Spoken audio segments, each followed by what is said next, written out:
தமிழ் மக்களுக்கு வணக்கம்.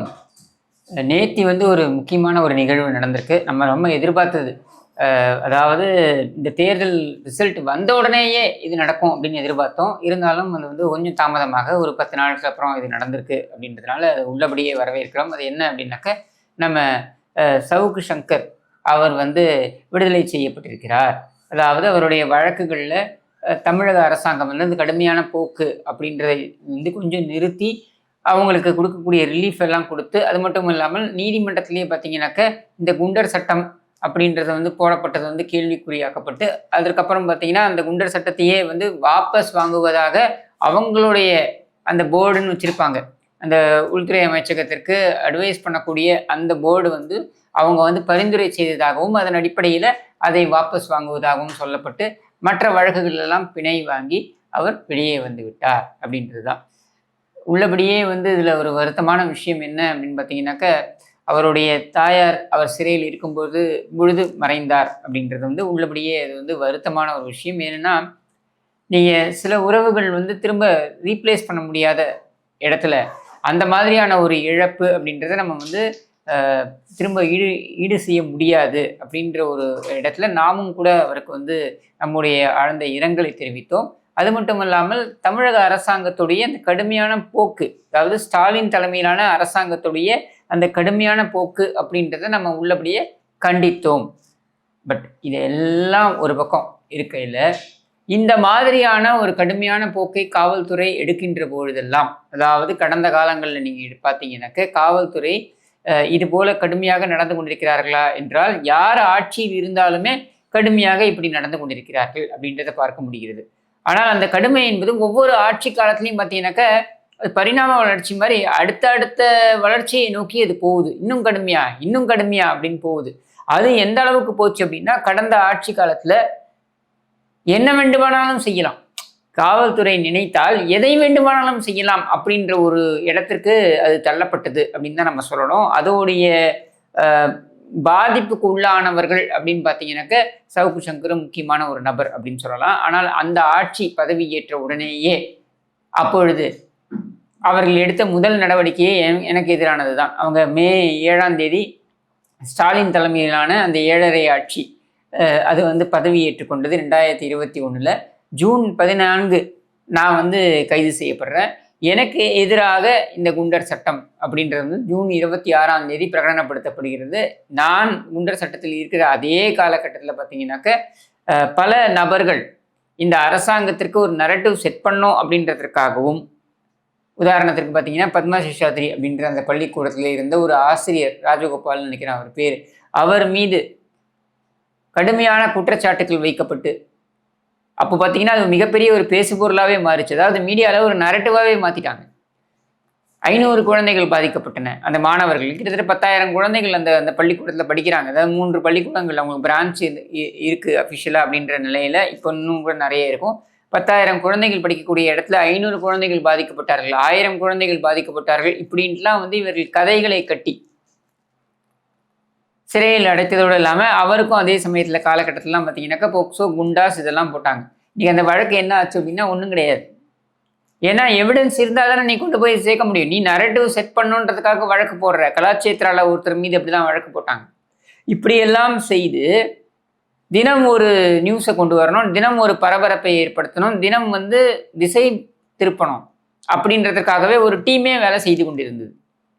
இன்னைக்கு அது இருக்காது அப்படின்ற நம்பிக்கை நமக்கு வந்திருக்கிறது. ஆனால் இதுக்கெல்லாம் ஆரம்ப புள்ளி எங்கே அப்படின்னு நீங்கள் யோசிச்சு பார்த்தீங்கன்னா, கூர்ந்து யோசிச்சிங்கனாக்க உள்ளபடியே சங்கருடைய பாதிப்புகள் அப்படின்றதற்கு நம்ம அனுதாபப்படுகிறோம், வருத்தப்படுகிறோம் என்கிற நிலையில் நீங்கள் கூர்ந்து யோசிச்சு பார்த்தீங்கன்னாக்க, ஏன்னா இவர்களோடலாம் நான் நெருங்கி பழகி இருக்கிறேன்ற காரணத்தினால நான் சொல்கிறேன், இதுக்கெல்லாம் ஆரம்ப புள்ளி எங்கிருந்து வந்ததுன்னு பார்த்தீங்கன்னா, இதே குரூப் தான், மீடியா குரூப் தான். இதே மீடியா குரூப் இந்த காவல்துறையை எப்படியெல்லாம் பயன்படுத்தி இருக்கிறார்கள் என்பதற்கு நான் பல உதாரணங்களை சொல்லிக்கொண்டே போகலாம், அடுக்கி கொண்டே போகலாம். இவங்களுக்கு இவங்க நினைச்சாங்கன்னா, ஏன்னா அப்போல்லாம் சோசியல் மீடியா மிகப்பெரிய அளவில் தாக்கம் கிடையாதுன்ற நிலையில் பிரிண்ட் மீடியாலையும் டிவி நியூஸில் வருது இல்லையா, மெயின் ஸ்ட்ரீம் மீடியான்னு சொல்லக்கூடிய அந்த டிவி நியூஸ் மீடியா வருது இல்லையா, இவங்கெல்லாம் கோலோச்சி கொண்டிருந்த காலகட்டத்தில் இவங்க என்ன பண்ணுவாங்கன்னா, கமிஷனரோட தினம் தொடர்பில் இருப்பாங்க. மற்ற காவல்துறை அதிகாரிகளோட தினம் தொடர்பில் இருப்பாங்க. தொடர்பில் இருக்காங்க அப்படின்றதுனால இவங்க இன்ஃப்ளூயன்ஸையும் வீல்டு பண்ணுவாங்க. உதாரணத்துக்கு ஷபீர் அகமது. ஷபீர் அகமதுலாம் எடுத்துக்கிட்டிங்கனாக்க, ஷபீர் அகமது நான் டைம்ஸ் ஆஃப் இந்தியா, ஏன்னா அப்போ அவர் டைம்ஸ் ஆஃப் இந்தியாவில் ஒர்க் பண்ணிட்டு இருந்தார். டைம்ஸ் ஆஃப் இந்தியா அப்படின்ற பெயரை வைத்துக்கொண்டு, தொடர்பை வைத்துக்கொண்டு யார் வீட்டுக்கு வேண்டுமானாலும் காவல்துறையை அனுப்பலாம், யார் தன் மீது விமர்சனங்களை வைத்தாலும் அவர்கள் வீட்டிற்கு போலீஸை அனுப்பலாம் என்பதனை ஒரு யுக்தியாகவே பயன்படுத்தினார். இந்த ஷபீர் அகமது யாருன்னா இந்த சங்கருடைய முன்னாள் நண்பர்.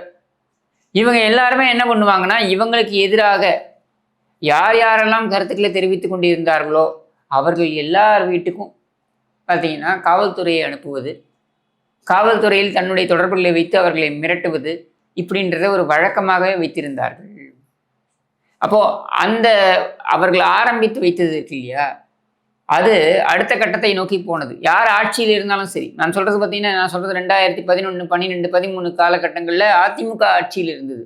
இன்னும் சொல்ல வேண்டும் என்றால் 2014 இந்த டிஜிட்டல் சோஷியல் மீடியாவில் இருக்கக்கூடிய அந்த பதிவர்கள், அவர்கள் வைக்கக்கூடிய பதிவுகள் எல்லாம் வந்து குண்டர் சட்டத்திற்குள்ள கொண்டு வரலாம், குண்டர் சட்டத்தை மேலும் பலப்படுத்தினார்கள்.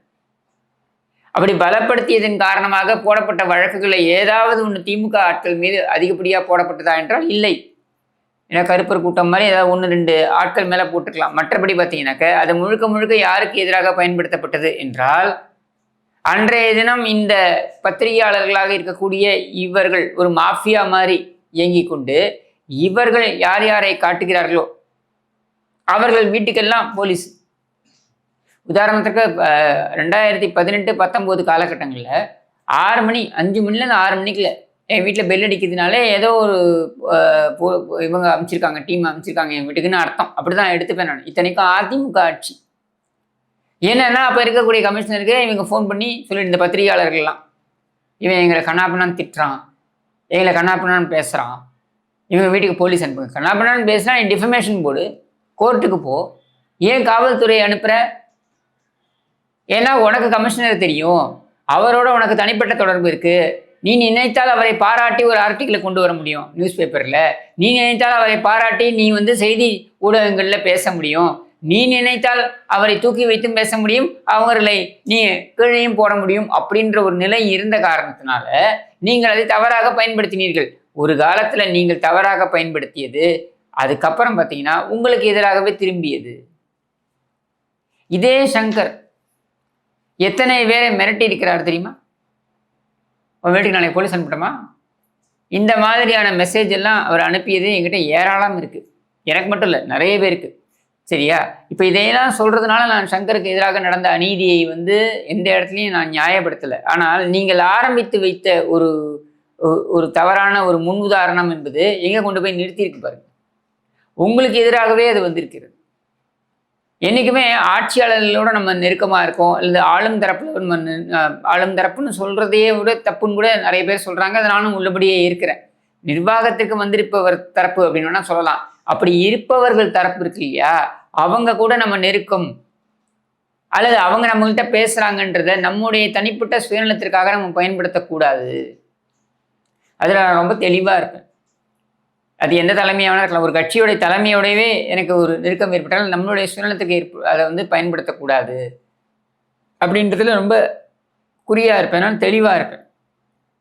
ஆனால் நீங்கள் அதை செய்தீர்களா என்றால் இல்லை. ஃப்ளெக்சிங் த மசில்ஸ்ன்னு சொல்லுவாங்க ஆங்கிலத்தில். அதாவது எங்களுடைய பலத்தை நான் எப்படி காட்டுறேன் பார். நான் டைம்ஸ் ஆஃப் இந்தியா ரிப்போர்ட்டர், நான் வீக் ரிப்போர்ட்டர், நான் அந்த டிவியில் ஒர்க் பண்ணுறேன், இந்த டிவியில் ஒர்க் பண்ணுறேன் அப்படின்றதெல்லாம் நீங்கள் வந்து உங்களுடைய சுயநலத்திற்காகவும் எதிர்கருத்து அல்லது உங்களுக்கு எதிராக இருக்கக்கூடியவர்களுக்கு அச்சத்தை ஏற்படுத்தவும் நீங்கள் பயன்படுத்தி வந்தீர்கள். அது உங்களுக்கு எதிராகவே மாறியது. 2021, 2022 வரைக்கும் நீங்கள் பார்த்தீங்கன்னாக்கா இதே ஃபெலிக்ஸ் ஜெரால்டும் இதே சங்கரும் சேர்ந்து இதே ஸ்டாலினுக்கு சொம்படித்தவர்கள் தான், இதே திமுக வர வேண்டும் என்று பேசியவர்கள் தான். அந்த திமுக வந்து இவர்களுக்கு எதிராக நடந்து கொண்டவுடன் இவர்கள் அப்படியே திருந்தி விட்டார்கள் அப்படின்னு எடுத்துக்கணுமா? அப்போ உன் வீட்டுக்கு வந்து உனக்கு பாதிப்பு ஏற்பட்டு நீ வந்து சிறையில் அடைக்கப்பட்டால்தான் அநீதி என்பதனை ஏற்றுக்கொள்வாய். அதுவரையில் அந்த அநீதி நடப்பதை எல்லாம் நீ வரவேற்பாய். உதாரணத்திற்கு சாவித்திரி கண்ணன் என்கிற அந்த ஒரு பத்திரிகையாளர் மூத்த பத்திரிகையாளர் உண்மையிலேயே. அவரை எல்லாம் அவர் ஏதோ எதிர்கருத்து சொல்லிட்டாராம். உடனே உள்ள தூக்கி போடுங்க போலீஸ். யாரு? நம்ம சங்கர் ட்வீட் பண்றாரு. உள்ள தூக்கி போட்டு மிதிங்க. அதைத்தானே உங்களுக்கு நீ பண்ணியிருக்காங்க. அப்போ நமக்கு எதிரான கருத்து இருக்கிறவனை போலீஸ் உள்ள தூக்கி போட்டு மிதிக்கலாம். நமக்கு எதிராக கருத்து சொல்லக்கூடியவனை காவல்துறை கைது பண்ணணும். இந்த எண்ண ஓட்டத்தை வைத்திருந்த காரணத்தினாலதான்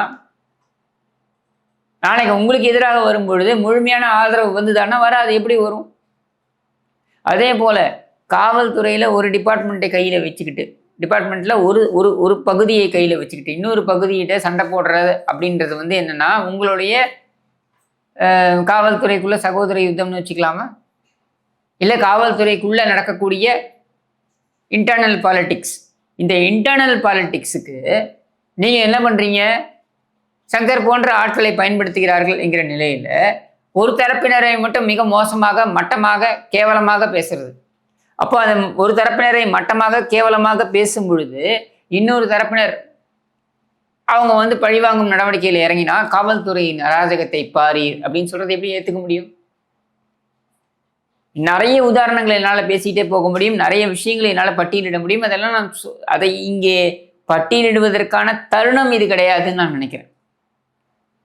நான் சொல்லக்கூடியதெல்லாம் சங்கர் போன்றவர்களுக்கு என்னன்னா, நமக்கு இருக்கக்கூடிய ரீச், அதாவது மக்கள் நம்மை பார்க்கிறார்கள், மக்கள் நாம் பேசுவதை கேட்கிறார்கள் அப்படின்றத தலைக்கு ஏற்றிக்கிட்டு நான் உன்னை என்ன செய்கிறேன் பாருன்னு நிறைய பேருடைய வாழ்க்கையை சிதைப்பதற்கு கிளம்பாதீர்கள். இதை நீங்கள் செஞ்சிருக்கீங்க. இது வெளியில சங்கர் சொல்கிறாரா இல்லையா நமக்கு தெரியாது. சங்கருடைய மனசாட்சிக்கு இது தெரியும். எத்தனை பேர் இந்த மாதிரி மிரட்டப்பட்டிருக்கிறார்கள் சங்கரால், எத்தனை பேரை சங்கர் காவல்துறையை வைத்து பழி வாங்கி இருக்கிறார் என்பதெல்லாம் அவங்களுடைய மனசாட்சிக்கு தெரியும். நான் சொல்ல வேண்டிய அவசியம் கிடையாது. இதை பட்டியலிட்டு அதை ஒரு விவாத பொருளாக நான் மாற்ற விரும்பலை. ஆனால் இனியாவது புரிந்து கொள்ளுங்கள், நாம் என்ன செய்கிறோமோ அதுதான் நமக்கு திரும்பி வரும். அது சங்கருக்கும் பொருந்தும், சங்கரை கொடுமைப்படுத்தியவர்களுக்கும் பொருந்தும். நீ என்ன செய்யறியோ அதான உனக்கு திரும்பி வரும். அப்படின்னும் பொழுது நீ என்ன இதை விதைக்கிறாயோ அதை நீ அறுவடை செய்யத்தான் போகிறாய். அதனால இனியாவது இந்த மாதிரியான லாபியிங், இந்த மாதிரியான மசில் ஃபிளெக்சிங் இதையெல்லாம் விடுத்து மக்கள் உங்கள் மீது நம்பிக்கை வைத்திருக்கிறார்கள். இன்னைக்கு நம்ம சொல்றோம் இல்லையா, ஆட்சியாளர்கள் மீது மக்கள் நம்பிக்கை வைத்திருக்கிறார்கள்னு. அதே மாதிரி ஊடகம், பத்திரிகை இப்படியெல்லாம் சொல்லக்கூடிய, அல்லது ஊடகம் பத்திரிகையை கடந்து சோசியல் மீடியாவில் எனக்கு இத்தனை பேர் என்னை பார்க்குறாங்க, ஒரு 10 லட்சம் பேர் நான் போடுற வீடியோவை பார்க்குறாங்க, 15 லட்சம் பேர் நான் போடுற வீடியோவை பார்க்குறாங்க, 1 லட்சம் பேர் பார்க்குறாங்க, என் 10 பேர் பார்க்குறாங்கன்னே இருக்கட்டுமே. அந்த 10 பேர் பார்க்குறாங்க அப்படின்றத உங்களுக்கு கூடுதல் பொறுப்பாக எடுத்துக்கோங்க அப்படின்னு ஒரு அறிவுரை சொல்லக்கூடிய தகுதி எனக்கு இருக்கான்னு தெரியல. குறைந்தபட்சம் என்னுடைய எண்ண ஓட்டத்தை பகிர்ந்து கொள்கிறேன் என்கிற அளவில் இதை பதிவு செய்கிறேன். இனியாவது இந்த மாதிரியான ஒரு நெகட்டிவ் சிந்தனையை, அதாவது நமக்கு எதிராக எவனாவது வந்தான்னா அவனை காலி பண்ணிடணும், நம்ம இன்ஃப்ளூயன்ஸ் வச்சு காலி பண்ணிடணும், நம்மளுடைய தொடர்புகளை வைத்து அவன் கதையை முடிச்சிடணும் அப்படின்ற எண்ண ஓட்டங்கள் எல்லாம் விட்டு வெளியில் வாங்க. ஏன்னா நீங்கள் இன்னைக்கு எப்படி ஒரு பழிவாங்கும் போக்கின் காரணமாக நீங்கள் எப்படி சிறையில் அனுபவித்தீர்கள் அப்படின்றதெல்லாம் நான் சொல்லி தெரிய வேண்டிய அவசியம் இல்லை. நேரடியாக அனுபவஸ்தராக நீங்கள் இருந்திருக்கிறீர்கள். ஏன்னா நான் சிறைக்கு போன பொழுது எனக்கு குண்டர் சட்டத்தில் அடைக்க வேண்டும் என்பதற்காக 1 வாரம் போராடியவர் சங்கர். வெறும் கைதோட முடிச்சிடாதீங்க, அவனை எப்படியாவது குண்டாசில் உள்ள போடுங்க, அவன் உள்ள இருக்கணும் 1 வருஷமாவது அப்படின்னு போராடியவர் சங்கர். சரியா? அது ஓகே, அது ஒன்றும் தப்பு கிடையாது. உங்களுடைய எண்ண ஓட்டம், உங்களுடைய தொடர்புகளை நீங்கள் பயன்படுத்துறீங்க, அது பண்ணிட்டு போங்க. நான் அது இது தப்புன்னா நான் சொல்ல போகிறது கிடையாது. காலம் எல்லாத்துக்கும் இவர் சொன்னார் இல்லையா, சூப்பர் ஸ்டார் சொன்னார் இல்லையா, காலம் காத்திருந்து பேசும் அப்படின்னு. அந்த மாதிரி காலம் காத்திருந்து பேச போகுது, அவ்வளவுதான். ஆனால் எதுக்கு இதை சொல்ல வரேன்னா, இந்த மாதிரியான டாக்ஸிக் எண்ண ஓட்டத்திலிருந்து விடுபட்டீங்கன்னா உங்களுக்கு இருக்கக்கூடிய திறமைக்கு நீங்கள் இன்னும் நிறைய பேர், இன்னைக்கு 10 லட்சம் பேர் பார்க்குறான்னா நாளைக்கு 1 கோடி பேர் பார்ப்பான், 1.5 கோடி பேர் உங்களை பார்ப்பான், 2 கோடி பேர் உங்களை பார்ப்பான். அப்போ இந்த டாக்ஸிக் மைண்ட் செட்லேருந்து விடுபடுங்க.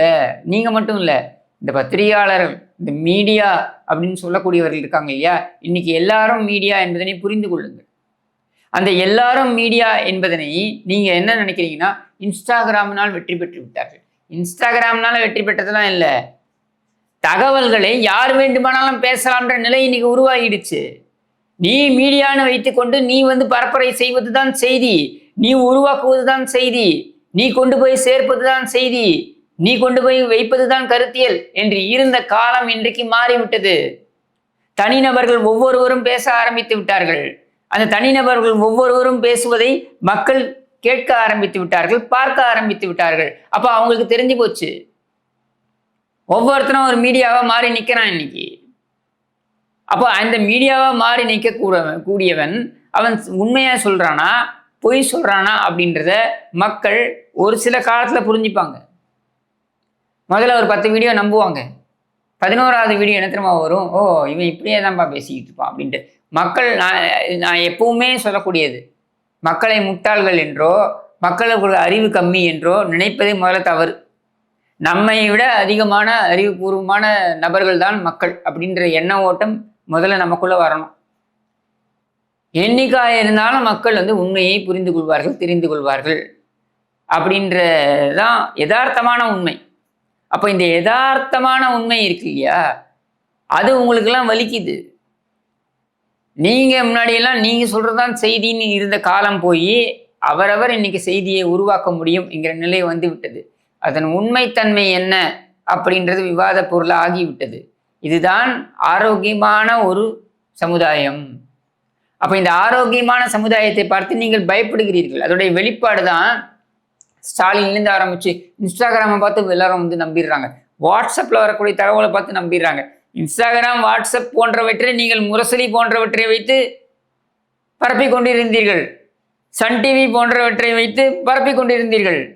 உங்ககிட்ட தான் மணி பவர் இருந்தது, உங்ககிட்ட தான் செல்வாக்கு இருந்தது, உங்ககிட்ட தான் அதிகாரம் இருந்தது, அதனால் அதை செய்து கொண்டிருந்தீர்கள். இன்னைக்கு ஒரு மொபைல் போனை வச்சுக்கிட்டே உங்கள் அதிகாரத்தை தவிடுபொடி ஆக்க முடியும். உங்கள் மருந்தை உங்களுக்கே கொடுக்கிறார்கள் அப்படின்னு பொழுது உங்களுக்கு டென்ஷன் ஆகுது. இதற்கெல்லாம் துணை போனது யார் தெரியுமா? இதே சங்கர், இதே ஃபெலிக்ஸ் ஜெரால்ட், இதே ஷபீர் அகமது, இது போன்ற நபர்கள் தான் துணை போனார்கள். திமுகவுடைய பொய் பரப்புரைகளுக்கு துணை போனவர்கள் இவர்கள். உண்மையில் சொல்ல வேண்டும் என்றால் திமுக ஆட்சிக்கு வருவதற்கு முக்கிய காரணமாக இருந்த இவர்கள் தான் முதல் குற்றவாளிகள்.